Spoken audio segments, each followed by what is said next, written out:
अस्सलाम वालेकुम नाज़रीन, मैं हूं रिजवान भंडारा। आज हम लोग आपके लिए 14 अगस्त की मुनासबत से क्या आज जश्न आज़ादी है, तो हमारे पास एक बहुत सी खूबसूरत गेस्ट तशरीफ लाए हैं। उनका बहुत शुक्रिया कि वो रिजवान स्टूडियो को उन्होंने ख़ास अपना टाइम निकाला और तशरीफ लाए। वो किसी तारीफ के मोहताज नहीं है, पाकिस्तान तहरीक इंसाफ के सीनियर रहनुमा हैं जिनका नाम ज़ैनब मंशा है। तो बगैर किसी तमहीद के बाद को लंबा किए हम आप उनके पास चलते। उनसे पहले एक शेर मैं अर्ज करना चाहता हूँ, वो आपको जरूर सुनाऊंगा। ए वतन तुझसे नया अहदे वफा करते हैं, माल क्या चीज़ है हम जान भी फिदा करते हैं। सुर्ख हो जाती है जब सहने चमन की मट्टी, इसी मकाम में तब फूल खिला करते हैं।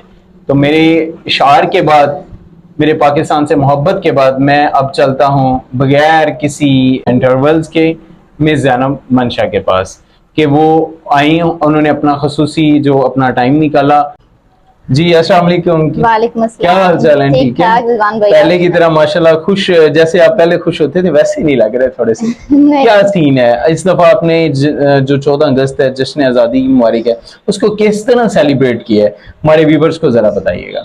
असल में पहले की तरह बिल्कुल भी सेलिब्रेट नहीं किया जैसे पहले होते थे कि घरों पर झंडियां लगाना, और मेरे घर के बाहर ना एक दीवार होती थी, उसके ऊपर मैं पाकिस्तान की झंडियों से एक अलग बड़ा सा झंडा बना देती थी, जहां पर लोग आके इकट्ठे होके सेल्फीज लेते थे, अपनी पिक्चर्स बनाते थे। और स्कूल की जब एक्टिविटीज होती थी, स्कूल में मैंने बड़ी जो है ना नेशनल एक्टिविटीज में बड़ा हिस्सा लेना। मिली नगमे मुझे सारे आते तकरीबन, पाकिस्तान के, पाक फौज के, ISPR के, फजाइया के, जितने भी हैं मुझे सारे आते हैं। माशाल्लाह, आपकी बड़ी मोहब्बत जाहिर कर रहे हैं अपने मुल्क से। ये तो जज्बा था आपका बचपन में, अब क्या चीज, आप क्या ऐसी कुछ चेंजिंग आई है? अब बड़े हुए हैं तो ऐसा हमें लगता है कि हम आजाद ही नहीं है। भाई क्यों आजाद नहीं है? हम तो खुद अपनी मर्जी से यहाँ पे रह रहे हैं। हमारे हिंदुइज्म नहीं है ना यहाँ पे, हम लोग तो अपनी मर्जी से अपनी लाइफस्टाइल। क्या ऐसी चीज है जो आपको लगता है कि हम आजाद नहीं हैं? क्या आप 100% श्योर हैं कि आप अपनी मर्जी से यहाँ पे जिंदगी गुजार रहे हैं? इसके बारे में मैं थोड़ा सोचने पर मजबूर हूँ। आप ये देखें ना, अगर आप किसी के पास, फर्ज करें आप किसी के पास काम कर रहे हैं, आपका जो बॉस है या आपकी किसी ऐसे बंदे के साथ लड़ाई हो जाती है जिसकी पावर आपसे ज्यादा है, जिसके पास कोई ओहदा है, तो आप श्योर हैं कि आपको इंसाफ मिलेगा? जहां तक जो हालात चल रहे हैं, वैसे इस पे मैं कुछ ज्यादा कमेंट्स तो नहीं कर सकता। इतना जरूर कहूंगा कि जो चीज जिस बिना पर पाकिस्तान बना था, ला इलाहा इल्लल्लाह पर, उस पे हम लोग कायम तो खैर नहीं है। लेकिन मैं आपसे पूछना चाहता हूं कि कौन सा ऐसा पॉइंट है आपके पास, क्या विजन है कि हमारे पाकिस्तान को कैसा होना चाहिए, हमारे लीडर्स को कैसा होना चाहिए? आपका फेवरेट लीडर कौन सा है? मेरा फेवरेट लीडर तो वो आपको पहले ही बता चुके हैं, आपको पता ही है कि मैं पाकिस्तान तहरीक इंसाफ की रहनुमा हूं। जिनका नाम लेने पे पर्चा होता है, इसका नाम लेने पे पर्चा होता है, उसका नाम तो हम सरेआम लेंगे यार। वैसे हमारा लीडर इमरान खान है, हमारा इश्क इमरान। सॉरी टू से कि मैं अब नाम नहीं ले सकता, मैं भी डरता हूँ। छोटा सा कारोबार है स्टूडियो में मेरा भी, कि ये भी बांध ना हो जाए, तो मैं इस पे तो ज्यादा नहीं कह सकता। आजकल के जो हालात, खान साहब आपके जो लीडर हैं, सॉरी मैंने कह बैठा हूँ, थोड़ा सा नाम ले लिया है। वैसे उनको वो किन का वालिद साहब क्या क्या के पुकारा जाता है आजकल?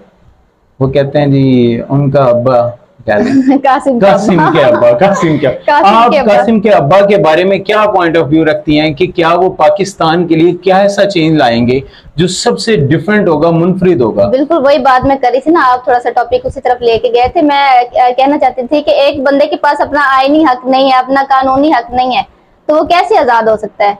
अब देखें ना, अब जैसे जश्न आजादी आज मनाया गया है, पूरी दूसरी पॉलिटिकल पार्टी ने भी मनाया है, सिविल सोसाइटी ने भी मनाया है। अगर PTI वाले ऐसा करते तो फौरन दफा 144 लग जाती है। क्या आप इस चीज की हामी हैं कि पाकिस्तान तहरीक इंसाफ का झंडा लेकर और एक तरफ पाकिस्तान का झंडा लेकर आप बाहर जाके प्रोटेस्ट करें?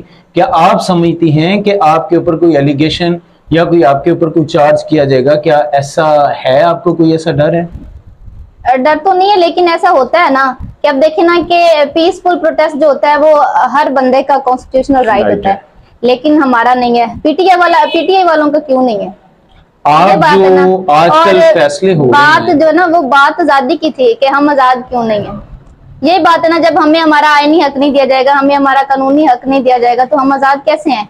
यहाँ पर वडेरा कानून है, जिसके पास पावर, जिसके पास हाई डेजिग्नेशन है, वो आजाद है। हम आम आवाम जो है ना, हम आम लोग आजाद बिल्कुल भी। आप महंगाई के बारे में क्या कहना चाहती हैं कि क्या अब जो हुकूमत है, अब तो निगरान हुकूमत आ गई है, तो क्या निगरान वजीर आजम साहब से आपकी तवक्कुआत हैं कि वो मुल्क के लिए कुछ बेहतर फैसले करेंगे? ये तो अभी हाँ, मैं असल में उनको जानती नहीं हूँ ना, तो किसी को भी ऐसे ब्लेम करना बिला वजह वो सही नहीं होता। उसकी अगर हम किसी को ब्लेम करते हैं, हाँ नवाज शरीफ ने, वो शहबाज शरीफ साहब आए हैं, उन्होंने महंगाई जो है ना, वो खुद ओनर होते थे जब खान साहब की हुकूमत थी, महंगाई होगी सारा वो ना, आपके पास हर चीज आपको नजर आ रही है कि जब खान साहब आए हैं, कोरोना आ गई, तब कौमी खजाने का क्या हाल था, ये सब कुछ अवाम के सामने है। मौलाना फजलुर रहमान साहब जो महंगाई के बारे में बहुत ज्यादा मार्च करते थे, आजकल वो कहीं नजर नहीं आ रहे, आपका क्या पॉइंट ऑफ व्यू है उनके बारे में? कि मुझे लगता है वो ना, उनका डीजल ज्यादा हो गया थोड़ा सा, तो वो कहीं खारिज करने चले गए हैं। इसके अलावा आप क्या समझते हैं कि हमारे पाकिस्तान को कैसा लीडर होना चाहिए? हम किस तरह डेवलपमेंट कर सकते हैं? आजकल हम IMF से भी कर्ज ले रहे हैं, हमारे ऊपर कर्ज मजीद ज्यादा से ज्यादा होता जा रहा है, महंगाई है कि वो रुकने को नहीं आ रही। कौन सा ऐसा लीडर जिसके ऊपर आपकी उम्मीदें हैं, टिकी हुई हैं कि वो आके मेरी उम्मीदें तो मेरे खान साहब के ऊपर टिकी हुई हैं, और इंशाल्लाह वही नेक्स्ट वजीर आजम होंगे, और मुल्क के हालात भी जो वो पहले 2 से 3 साल का ड्यूरेशन जो वो हुकूमत की है, तब भी महंगाई थी, तब उन्होंने क्या किया था? क्या आपके ऐसे काम है, मुझे वो गिनवा सकती हैं उन्होंने क्या ऐसे काम किए थे? जी बिल्कुल गिनवा सकती हूँ। उन्होंने लंगर खाने बनाए, उन्होंने पनाहगाहें बनाई जब उनका दौर था। उन्होंने एक देखे ना कि आम आदमी के पास वो राइट नहीं था कि वो प्राइवेट हॉस्पिटल जाए, प्राइवेट हॉस्पिटल से जाके अपना वो ऑपरेशन करवा सके, और सरकारी आपका मतलब है सेहत कार्ड जारी किया उन्होंने? सेहत कार्ड जारी किए, बिल्कुल। उसके अलावा उन्होंने पनाहगाहें बनाई। अब देखे ना, एक गरीब आदमी, मैंने एक वीडियो देखी कि वो बाबा रो रहा होता है कि मैंने 2 दिन से खाना नहीं खाया। अब वो बंदा गलत है जिसको उसको सजा इस चीज की मिल रही है कि उसने लंगर खाने बनाए, उसने पनाहगाहें बनाई, उसने हर बंदे के कार्ड, शनाख्ती कार्ड के अंदर उसने 10-10 लाख रुपए रख दिए कि वो अपना ट्रीटमेंट करवा सके। सुनने में आया है कि शहबाज शरीफ साहब ने भी 2000 रुपए इनाम जो गरीबों के लिए तहफ का इंतजाम किया था। उसके अलावा पीपल पार्टी वाले भी 50-50 रुपए दे के लोगों को खुश कर रहे हैं, वो भी तो खिदमत कर रहे हैं, इसको आप खिदमत नहीं कहेंगे? वो कौन सी खिदमत है? वो अवाम से लेके, महंगाई करके, अवाम से टैक्सेस लेके, वो उल्टा। मेरा मतलब है कि वो 2000 और 50 रुपए पर मंथ दे रहे हैं, कि तो इतनी बड़ी खिदमत तो कर रहे हैं ना। ये खिदमत है कोई? मेरा ख्याल है कि ना, जब मेरे लीडर ने की है। मेरा ख्याल है कि मेकअप को महंगा होना चाहिए या नहीं होना चाहिए? हो जाए, औरत को सजने संवरने का हक तो है, लेकिन आप क्या सोचती हैं कि आपकी जो चीजें हैं मुझे नहीं, अब मुझे अपनी एक्सेसरीज का कोई नहीं है, और आपको आवाम की फलाह बहबूद से ज्यादा है। जी बिल्कुल, मेरी तो ये डिमांड होगी कि गरीबों को आटा सस्ता मिलना चाहिए, उनका जो राशन का सामान है उनको सस्ता मिलना चाहिए। आप देखें ना कि ये हालात हो गए कि एक बंदा जो है उसकी मजदूरी 500 रुपए थी।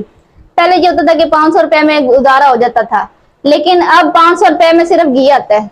मुझे एक बात बताएं, आजकल हालात बहुत खराब है, कहीं आपको भी प्रेस कॉन्फ्रेंस ना करनी पड़ जाए? ये हो ही नहीं सकता। प्रेस कॉन्फ्रेंस उन्होंने बताया कि गोल सा रास्ता है, जो बंदा थोड़ा सा बोलेगा आपको प्रेस कॉन्फ्रेंस करके गोल होना पड़ेगा। तो क्या ख्याल है अगर आपको भी कोई कॉल आ जाए ऐसी? नहीं, ऐसा हो नहीं सकता, जो मर्जी कर ले। वो एक ना आजकल बड़ा जुमला वायरल हो रहा है, और वो नज़म सी भी है, हम ना बाज आएंगे मोहब्बत से, जान जाएगी और क्या होगा। ये तो जनाब जान हथेली पे रख के बैठे हुए हैं, और हम लोग। लेकिन एक बात जरूर बता दूं आप लोगों को, अपने व्यूअर्स को, क्या आप डरती नहीं है? नहीं डरती हैं? नहीं। कल को आपके पेरेंट्स को किसी को उठा लिया जाए तो? पेरेंट्स को उठा लेंगे तो मेरे पेरेंट्स तो वो कहते हैं जी हमें उठाएं, वो खुद नहीं डरते। बहुत दिलेर। इन फ्यूचर आप कौन सी सीट एक्सपेक्ट करती हैं कि आप खान के पास जाएंगे और मुझे वो फलां सीट दे और मैं इस पे इलेक्शन लड़ूं? कौन सी ऐसी सीट है जिसके लिए आप कहती हैं कि मैं अहल हूं? असल में मेरा ना कोई शौक नहीं था, जाती तौर पे मैं नहीं चाहती थी कि मैं पॉलिटिक्स में आऊं। जब खान साहब की हुकूमत आई है तो मुझे पता ही नहीं था कि पॉलिटिक्स होते क्या है। अब मेरी बात आप ध्यान से सुनिएगा, मुझे पता ही नहीं था कि पॉलिटिक्स क्या होती है। तो मुझे ना खान को मैं ना एक यानी कि मैं उसकी फैन थी, क्रिकेटर होने की वजह से, उसकी पर्सनैलिटी की वजह से उसे लाइक करती थी। बाकी मुझे नहीं पता था कि खान का विजन क्या है, उसकी आइडियोलॉजी क्या है, वो क्या चाहते हैं, क्या करना चाहते हैं मुल्क के लिए। मेरी तब एज मेरी खुद 18 साल थी। आपको पता है 18 साल का जो है ना, वो एक बात समझ में नहीं आ रही, 18 साल आपकी एज थी, क्या आपको खान से मोहब्बत हो गई थी? मुझे मोहब्बत थी वो पॉलिटिकली मोहब्बत थी Politically या नहीं वैसे मोहब्बत थी नहीं। जैसे किसी भी इंसान के लिए दिल में जगह बन जाए? नहीं, वो एक ना, ये हमारा जो है ना वो बुल्ले शाह वाला इश्क है, आहे, पकीज़ा इश्क है। पाकीज़ा अगर इश्क है। खान साहब आपको उनकी- ऑफर करें शादी की तो आपका क्या ख्याल? नहीं, उनकी जोड़ी ना, शर्मा गई हैं। उनकी जोड़ी वो बुशरा बुशरा बीबी बीबी के के साथ अच्छी साथ लगती है। बहुत अच्छी हाँ जी, खातून है, बापर्दा बिल्कुल। खातून है हाँ जी, माशाल्लाह। हमारा खान साहब हमारा इश्क है, यानी कि देख लें, हम उसको अपनी बाप की जगह समझ लें या दादा की जगह समझ लें, इस वजह से उनकी रिस्पेक्ट करते हैं और उनसे इश्क करते हैं। जबरदस्त। पॉलिटिक्स में आने से पहले तो वो इसलिए पसंद थे ना क्योंकि उनकी एक पर्सनैलिटी है, उनका एक स्टैंडर्ड अलग है सबसे, और वो क्रिकेटर भी हैं। एक उनकी सवाल फैन ज़हन में फॉलोइंग आता है, बहुत आप ज्यादा बहुत प्यारी खातून हैं, थी। आप जगह जगह जाती होंगी प्रोटेस्ट में, बड़े बड़े वुजरा आते होंगे वहां पे, तो आपको किसी वुजरा ने लाइक तो नहीं किया? ये पर्सनल क्वेश्चन है, वैसे नहीं, पूछना नहीं नहीं। चाहिए, तो मेरे व्यूअर्स से सुनना चाहते हैं ये चीज। नहीं। आपको किसी बड़े लीडर ने कोई ऐसी पेशकश की हो, कोई नाम याद हो? नहीं, ऐसे नहीं, नहीं बताना चाहिए ना, ये क्वेश्चंस नहीं सही है। मतलब आपका वो इशारा बड़े तरफ जा रहा है, नहीं हमें डाउटफुल थोड़ा सा कर रहा है। नहीं नहीं, ऐसी कोई बात आपकी मुस्कुराहट बता रही है कि आपको ऑफर जरूर हुई है, लेकिन सोच रहे हैं कुछ। नहीं। नहीं, ऐसा कुछ ऑडियंस नहीं। डर रहे और हैं, हर बता बात नहीं रहे यार, हर बात बात ऑन बताएंगे कैमरा क्या? नहीं बता सकते ना। ओ, बातों बातों में ना हम लोग बहुत आगे निकल गए हैं, लेकिन एक क्वेश्चन जो मेरे ऑडियंस भी पूछना चाहते हैं और मेरे भी ख्वाहिश है कि आप हमारे शहर में बहुत ज्यादा एक्टिव हैं, बाकी मेंबरान्स की निस्बत जो इलेक्शन लड़ रहे हैं या उनसे भी ज्यादा आपके हमेशा फेसबुक पे, सोशल मीडिया पे बहुत ज्यादा छाई हुई हैं, लोग आपके फॉलोअर्स बहुत हैं, फेसबुक पे फॉलोअर्स हैं, व्हाट्सएप पे हैं, अदर इंस्टाग्राम पे। तो हम आपसे पूछना चाहते हैं कि क्या विजन है, आप क्या सोचती हैं कि हमारे शहर के लिए कुछ बेहतर कर सकती हैं और कौन सी सीट पे आप लड़ के बेहतर कर सकती हैं इसको? असल में मैंने पॉलिटिक्स में आना नहीं था, आपको पता है कि मेरी हेल्थ डिपार्टमेंट जो है ना वो मेरी फील्ड थी, प्रोफेशनली मैं फिर हेल्थ डिपार्टमेंट में काम कर रही हूँ। तो जैसे मैंने पहले जब देखा ना कि खान साहब की हुकूमत आई है, तो हमने कहा कि हालात अच्छे हो जाएंगे इंशाल्लाह, हमारी सिटी के भी अच्छे हो जाएंगे। खान साहब के साथ हमने देखा, अदलिया भी उनके साथ, फौज भी, वो सिर्फ एक दिखावा था। हमें लगता था कि फौज भी उनके साथ, अदलिया भी उनके साथ है, खान साहब भी हैं, तो हालात मुल्क के बिल्कुल अच्छे हो जाएंगे। लेकिन जैसे आहिस्ता आहिस्ता हमने देखा कि खान साहब का, जैसे खान साहब की हुकूमत गिराई गई, तो वो सारी प्लानिंग जो है वो सामने आ गई कि मुनाफिकत हुई है उनके साथ। तब हमने देखा कि अगर खान साहब के साथ ये सब लोग नहीं है, तो मैंने फैसला किया कि हम आम लोग खान साहब का साथ देंगे। कैसे खिदमत करेंगे अगर आपको हमारे इलाके की खिदमत का मौका दिया जाए? हमारे रोड टूटे फूटे हैं, हमारी एजुकेशन के मामला बहुत खराब हैं, हमारे पास कैंपस नहीं है, कोई यूनिवर्सिटीज का कोई ऐसा कोई इदारा नहीं है, सेहत की कोई अच्छी इंतजामात नहीं है, आपके पास क्या सा विजन है, किस तरह हमारे इलाके की खिदमत करेंगे? अगर अभी तो फिलहाल मेरी एज कम है, इलेक्शन नजदीक है, मेरी एज कम है, तो मैं इलेक्शन नहीं कंटेस्ट कर सकती, लेकिन वो मेरी ख्वाहिश है कि मैं इलेक्शन कंटेस्ट करूं। वो आगे फिर मेरे लीडर पे डिपेंड है, वो मुझे मींस के वेट एंड सी, आप इंतजार करेंगी? बिल्कुल, मैं इंतजार करूंगी, मेरी एज पूरी होती है। अगर इस दौरान कोई और बंदा ऐसा आ गया जो कि पहले ही जीत रहे हैं और कुछ काम नहीं हो रहा, तो क्या आप फिर क्या करेंगे इस इलाके के लिए? फिर अगर मेरे खान साहब की हुकूमत आती है तो फिर मैं उनको बताऊंगी कि ये नहीं सही। और फिर ना पीटीआई ने एक पीएमसी को है ना इंट्रोड्यूस करवाया, पार्टी मैनेजमेंट सेल को इंट्रोड्यूस करवाया है, वो काम करेगी, यानी कि उनके ना ट्रेनर रखे होंगे, यूनिकॉन्सल लेवल पे भी नुमाइंदे होंगे पीटीआई के, फिर जो ब्लॉक कोर्ट्स हैं उनके ऊपर भी होंगे, मोजाजात जितने भी हैं उनके ऊपर भी नुमाइंदे होंगे, वो चेक एंड बैलेंस करेंगे। जाने से पहले, ब्रेक पे जाने से पहले, सेशन खत्म करने से पहले, हमारी दरीना ख्वाहिश है और मेरे व्यूवर्स की भी, कि एक ही ख्वाहिश है हमारी, एक ही मुतालबा है फिल वक्त आपसे कि आप खान सुना है कि आप सिंगर बड़ी अच्छी हैं, ऐसे ही है? जी बिल्कुल, मुझे इसका पता चल जाता है। खान साहब की मोहब्बत में एक सॉन्ग सुना दें हमारे व्यूवर्स के लिए, ताकि उनका दिल खुश हो जाए और थोड़ा सा हमारा भी हो जाएगा। खान साहब के लिए तो मैं ये कहना चाहूंगी कि हमने बांधा है तेरे इश्क में हैराम जुनून, हमने बांधा है तेरे इश्क में हैराम जुनून, हम भी देखेंगे तमाशा तेरी लैलाई का, हो के रूपोश रूपोश रूपोश, हो के रूपोश दिल तोड़ तमन्नाई का हो के रूह पोश। इमरान खान जिंदाबाद। ओह, मैंने नहीं कहना था, सॉरी सॉरी, मैं तो माजरत के साथ मुझे ये क्लिप ना चलाइएगा। अच्छा, वैसे एक बात बताऊं, मेरी तो रूह खुद जाग गई है माशाल्लाह इनके गाना सुन के। वैसे ये ऑफ द रिकॉर्ड जो होती है ना, ऑन द रिकॉर्ड नहीं होती बातें, बड़ी अच्छी इन्होंने गाना गाया है, इसके लिए अप्रिसिएशन और इनके लिए लाइक्स तो जरूर बनता है यार। और मुझे भी इतनी मेहनत की इन्होंने इसके लिए, इन्होंने इतना टाइम दिया, इतना गाया, सुरीली आवाज से गाया, मैं तो नहीं गा सकता कभी भी। और हमारे साथ बिगड़ा रईस हमारे साथ मौजूद हैं। इनका चैनल है बिगड़ा रईस के नाम से, इसको जरूर सब्सक्राइब कीजिएगा। बहुत अच्छा काम कर रहे हैं, आजकल के यूथ में इनका बहुत नाम है और खासकर इस्लामिया यूनिवर्सिटी के बहुत ही चहेते स्टूडेंट हैं ये।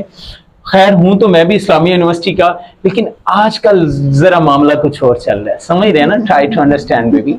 आने से पहले मैडम को जरूर फॉलो कीजिएगा, इनके इंस्टाग्राम को, इनके ट्विटर अकाउंट को, इनका फेसबुक अकाउंट है, किस नाम से है? ज़ैनब मंशा नाम से। ज़ैनब मंशा के और नाम से मैंने है। यूट्यूब चैनल भी पहले मैं यूज नहीं कर रही थी, लेकिन अब मैं कर रही हूँ, ज़ैनब मंशा व्लॉग्स के नाम से यूट्यूब चैनल मेरा, आपने वो भी सब्सक्राइब करना है। वैसे एक बात है, टिकटॉक अकाउंट भी फॉलो करें। ये अगर आपने अर्निंग भी करनी है ना, स्पेशली बैक एंड पे आके, तो आप यूट्यूब चैनल भी बनाएं और पैसे कमाएं। बहुत शुक्रिया। अब हम खाने का टाइम हो रहा है, लिहाजा कुछ खा पी लें। आपने तो सुनते ही रहना है, कुछ आपने कुछ तो हमें कुछ ये ना तो अपने कमेंट्स में कहना है, चलो कम से कम मतलब कमेंट्स में कह दे यार कुछ खा लें सर, आपके लिए ये चीज है। तो भूख लग रही है जी, चलते हैं। बहुत शुक्रिया ऑडियंस का, मोहब्बतें बांटें, हमेशा लोगों के दर्द बांटने वाले बने, आसानियां पैदा करने वाले बने, मुश्किलात पैदा करने वाले नहीं बने। अपना ख्याल रखिएगा। पाकिस्तान जिंदाबाद, हमारे साथ नारा मिल के लगाइएगा, पाकिस्तान जिंदाबाद। जिंदाबाद। अल्लाह हाफिज।